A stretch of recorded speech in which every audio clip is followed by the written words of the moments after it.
உலகின் எந்த ஒரு விடுதலை இயக்கமுமே சந்தித்திராத சவால்களை, சோதனைகளை, எதிர்பாராத திருப்பங்களை இந்த வரலாற்று ஓட்டத்தில் நாம் எதிர்கொண்டோம். எமது போராட்டத்திற்கு எதிராக பல்வேறு விரோத சக்திகளும் துரோக சக்திகளும் இணைந்து செயல்பட்டன. எமது வரலாற்று எதிரியுடன் வலிமை மிகுந்த வல்லரசுகளும் எமக்கு எதிராக அணி சேர்ந்து கொண்டன. சதிகளாக, நாச செயல்களாக, நம்பிக்கை துரோகங்களாக, ஏமாற்று படலங்களாக எமது இயக்கம் பல நெருக்கடிகளை எதிர்கொண்டது. அலை அலையாக எழுந்த எதிரியின் படையெடுப்புகளை ஒருபுறமும், அந்நிய ஆக்கிரமிப்பை மறுபுறமாகவும் நாம் தனித்து நின்று எதிர்கொண்டோம்.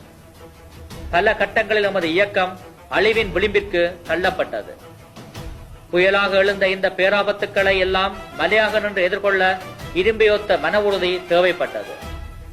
இந்த சோதனை மிகுந்த நெருக்கடியான வரலாற்று கட்டங்களில் எனக்கு பக்கபலமாக, மனித மலைகளாக உறுதியோடு நின்ற மாவீரர்களை நான் என்றும் மறக்க முடியாது. இந்த இலட்சிய வேங்கைகளின் தளராத உறுதிதான் எமது சுதந்திர இயக்கத்தின் தூண்களாக நிற்கின்றன.